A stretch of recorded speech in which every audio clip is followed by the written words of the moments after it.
Well, hello there. 1994. This was a hard year to put together a list of albums for because it was a real weird year for me. I was listening to a lot of metal back then and still a lot of glam metal and stuff like that. But there was a lot of pop and a lot of more extreme metal was coming out that I was interested in. It wasn't really in my wheelhouse, but it was on my radar. And grunge was on its final legs, but some of the better albums of that genre were out. You had your punk rock, and indie was real big. And some of my favorites really held fast, but the lower part of my list fluctuated a whole bunch. I had stuff like Beck's Mellow Gold was really groundbreaking. Bad Religion's Stranger Than Fiction, one of the most commercial of their albums, but it's the one that really kind of related to me the most. I'm not a huge fan of their punk rock stuff, but that album was phenomenal, as was Recipe for Hate. Tori Amos, Under the Pink was one I listened to a lot back then. My rules for the top albums is that I had to love it then and I have to still love it. And the reason Tori Amos didn't make the list is because when I went back and listened to it, it just didn't hit me the way that it used to. She was a little squawky, and there's great songs like Cornflake Girl and God and stuff like that, but it just didn't hit me the way that it did before. Another one that was similar to that is the Crow soundtrack. Needs to be mentioned, but I like all of the gothy stuff on there, but some of the heavier stuff is kind of out of my wheelhouse right now. But that is one of the best soundtracks ever made. Yeah, the Beastie Boys, Ill Communication, probably their greatest album. Nirvana's Unplugged should have been on my list, but there was just too many ahead of it. It's after he passed, there was just so many good songs, and the performance was just exquisite. You had all the metal stuff that I listened to back then: Pantera's Far Beyond Driven, Slayer, Megadeth.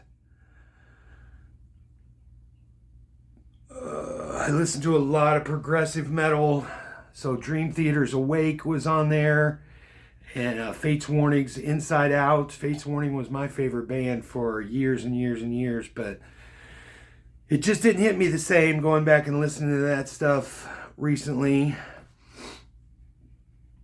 A lot of indie stuff like Pavement, Crooked Rain, that I didn't discover until a couple of years after the time period.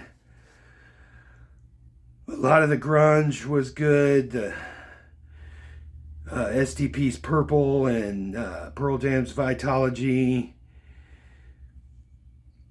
But it's just not my top stuff.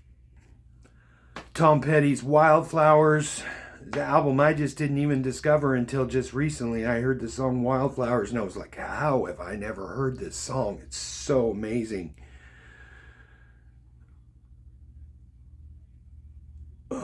King Zach's Dogman, that was a great record. I was a fan of theirs for their first couple of records up to that point, and that one came out and the guitars are just so huge and tuned down, and they still do the great production with their vocals.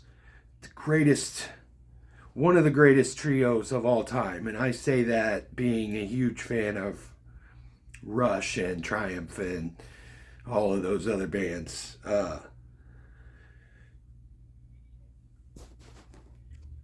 So let's get into the actual list. At number 15, I have The Downward Spiral by Nine Inch Nails. This album was so groundbreaking and so dark and bleak. A lot in the spirit of The Wall, but a lot more aggressive for the time period.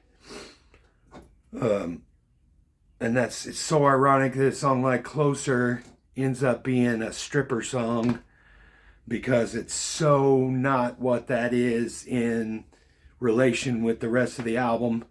The reason it's so low on my list is because it just was a little too noisy for my ears right now. It's just not where I live. And I still respect that album so much. Number 14, we have Soundgarden's Super Unknown. And a lot of people think of that as the peak because their number one song, Black Hole Sun, was on there. That album takes you on a ride. I would say that is possibly one of the greatest grunge records of all time. They topped it on their next album, Down on the Upside, for sure. They took the mellower stuff even more atmospheric and mellow, and they took the heavier stuff even heavier. The singing and playing is way better. Once again, that's why it's so low on my list. Chris Cornell is probably one of my favorite singers of all time.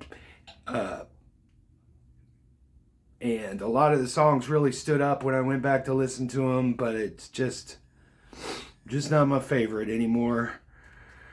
Number 13, we have the Meat Puppets, Too High to Die. This album came out of left field. The Meat Puppets were around for years and years. Nirvana even had them play with them on the Unplugged record and played a couple of their older songs. A lot of people don't even know that Lake of Fire was not a Nirvana song. It's a Meat Puppet song. And they're kind of known for being sloppy and not real good. That's kind of their charm. But this album was produced by Paul Leary, who was the guitar player for the Butthole Surfers. And he really smoothed out a lot of the edges and didn't smooth out a lot of the edges that didn't need to, that shouldn't have been, if you know what I mean.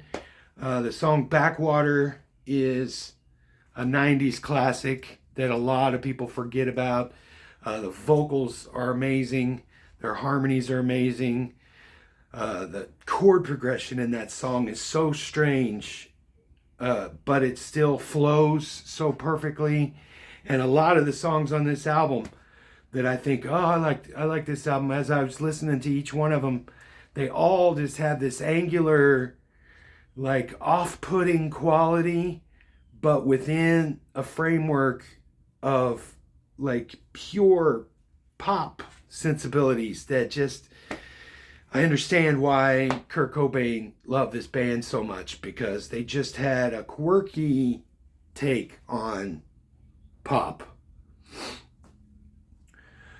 Number 12, we go in a different direction. I listened to a lot of the metal that I listened to back in those days, and a lot of it really sounded dated, and a lot of it just didn't hit me the way that it used to. And even though I'm not in a heavy mindset nowadays, Testament's Low just goes right to my heart. I mean, right out of the gate you have I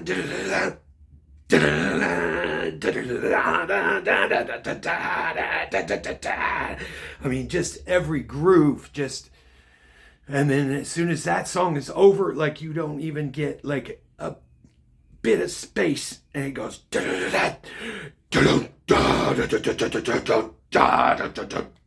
and it just does that for 3 or 4 songs in a row, and then they hit you with one of those ballads. And Testament is one of the only thrash bands or metal bands in general that does ballads to the extreme that they do.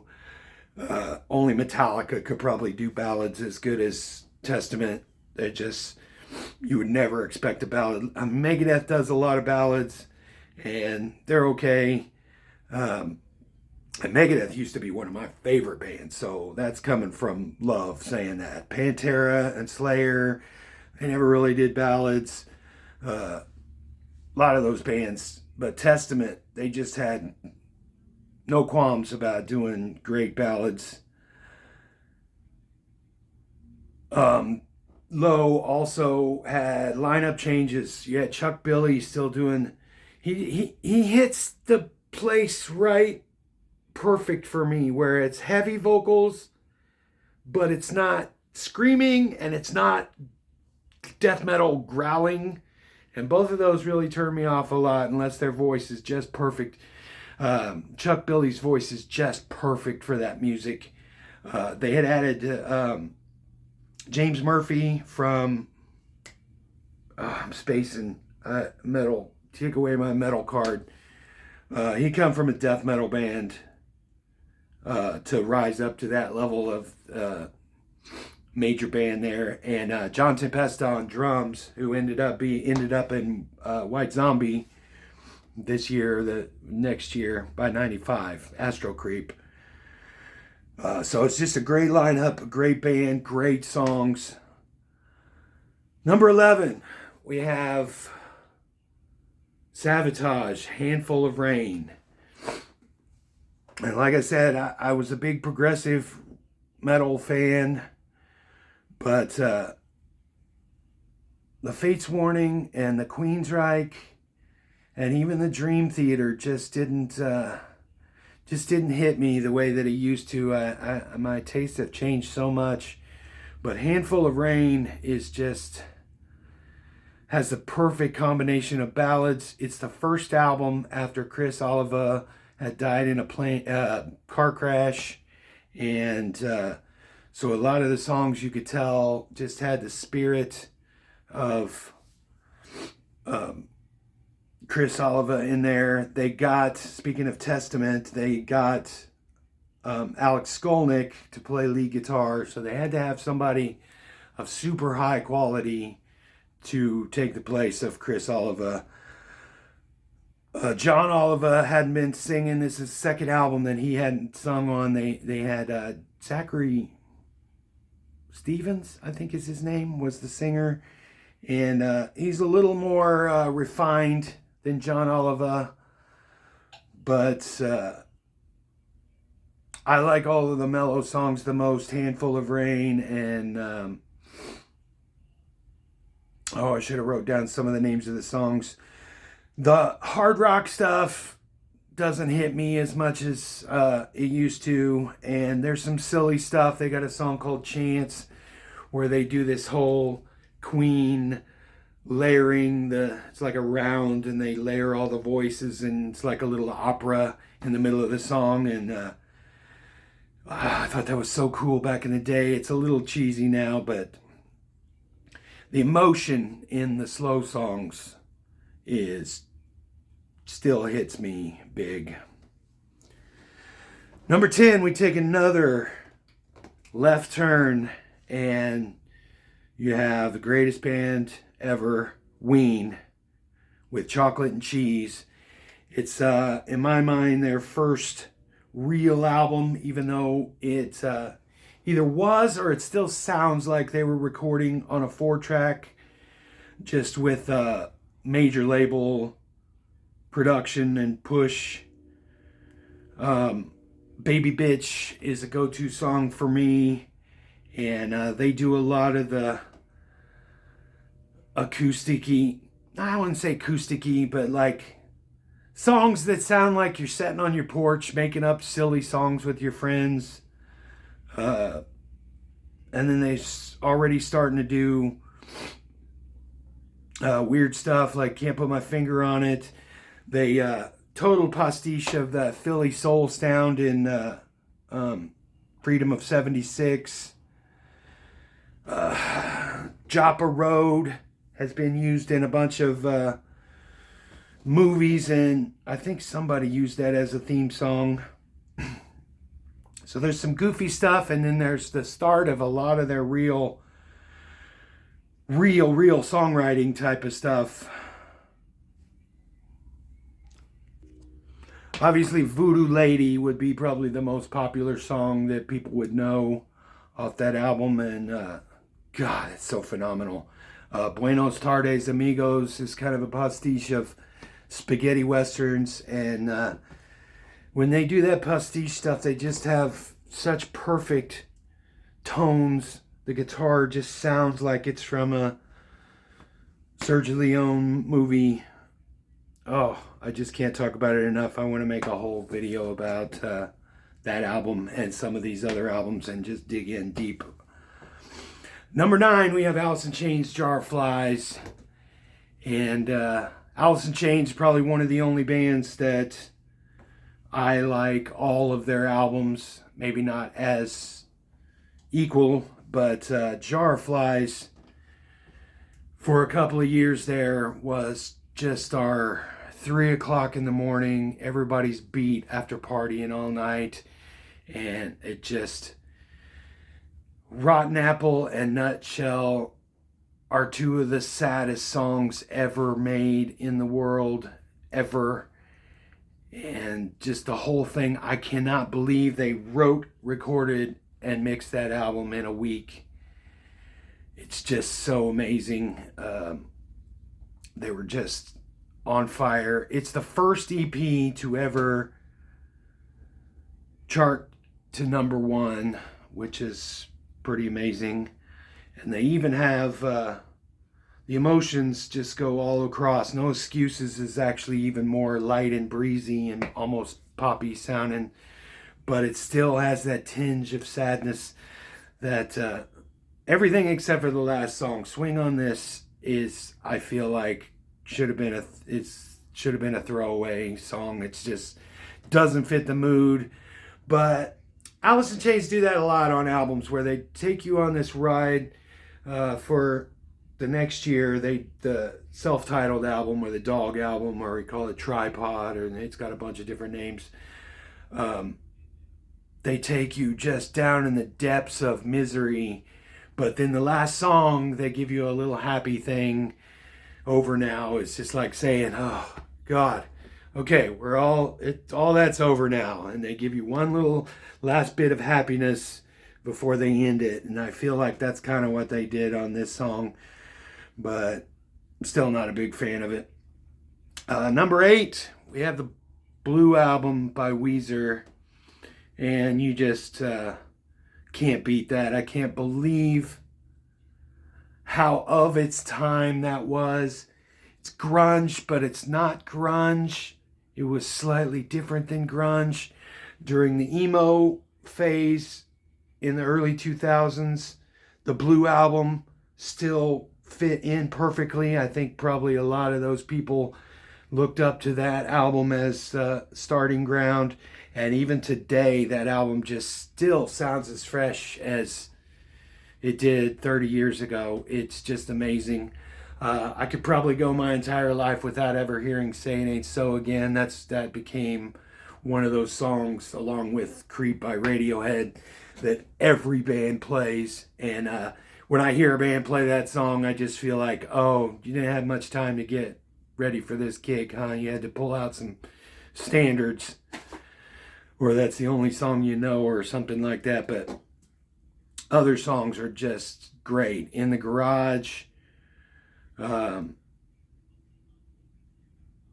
Only in Dreams, the last track, is perfect. It's long and just takes you on a ride to finish up the funness. And I understand how a lot of people say that it's kind of Beach Boys-y. It's kind of like grunge by way of Beach Boys, or I'm not a huge Beach Boys fan, but I hear that in there. I see what they're talking about.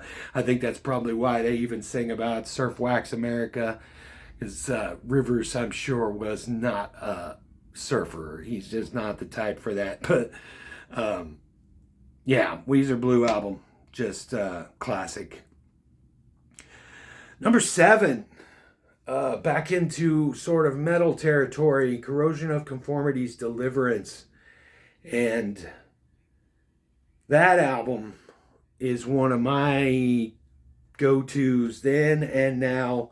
That band, like I was saying earlier, they just hit that perfect blend of heavy that I can relate to. It's Black Sabbath meets ZZ Top. They got a little more production heavy on their next album, Wise Blood, but I think their peak was definitely Deliverance. It was a lot heavier than the one before it, but the songwriting is phenomenal. The lyrics are phenomenal. I just can't say enough about it. Number 6, Sunny Day Real Estate Diary. And I feel like Sunny Day Real Estate doesn't hold up the respect that they deserve. 2 of the members were the guys that Dave Grohl tapped for the first version of Foo Fighters, and Nate, the bass player, ended up being with the Foo Fighters all the way through. And so their legacy, I'm going to say something controversial right now. Jeremy Enig's voice and songwriting and playing is so good. I feel like Jeremy Enig in spirit is what Kurt Cobain could have been had he been a good singer and a good guitar player. So, come at me, all you Nirvana people. Jeremy Enig's singing has just as much grit and emotion and breakup, and he's not scared of his voice cracking, but the notes he hits just hit a level of emotion that Nirvana could only ever dream of. Number 5, Jimmy Page, Robert Plant, No Quarter. It was the first time that they had gotten back together for new music. Robert Plant always said that he wouldn't do a Led Zeppelin reunion unless there was new music involved. They did a few shows here and there for good causes. They did Live Aid, and they did the what was that, the 50th or the 60th anniversary of Atlantic Records in 1988. It's kind of sad they didn't get John Paul Jones. He even makes a joke at the Rock and Roll Hall of Fame when they were inducted that something about his friends remembering his phone number. But it keeps it simple just with Robert and Jimmy. And their reworking of their old songs are amazing. The way they do Kashmir. And then they have a lot of the just straight acoustic-y stuff where they do Thank You. And I think it's better than it was when they did it originally on Led Zeppelin 2. They're just more mature and better singers and better players. But the new stuff is pretty good. It's real. A lot of it's the Eastern sounding stuff. Just a great, great, great album. Number 4, I'm going to go with Portishead, Dummy. And that's when I first started discovering a lot of that, I guess they call it trip hop. But they used a lot of real instruments, but then they used a lot of samples and turntables. And they even did one album with a whole orchestra. But Dummies, their first album, the big song is Glory Box. And that's been sampled a bazillion times. Alicia Cara's Here is the one that's really got real big that samples that. But it itself is a sample of an Isaac Hayes song that I've went back and found. And what they did with it is just phenomenal. But there's all kinds of other stuff on there. That's a good chill album. If you're gonna make out with your big titty goth girl, that's a perfect make out record for weird indie or goth type of people. I might cut that out. That's a little dumb. Number 3, we have Tesla's Bust a Nut. This is the 4th album in a row that they just killed it. Way into the grunge scene. They just put their nose to the grindstone and didn't care about trends. And not as timeless, I don't think, as their first couple of albums. But in a lot of ways it is, because they'd gotten past a lot of the tropes of hair band stuff or glam metal.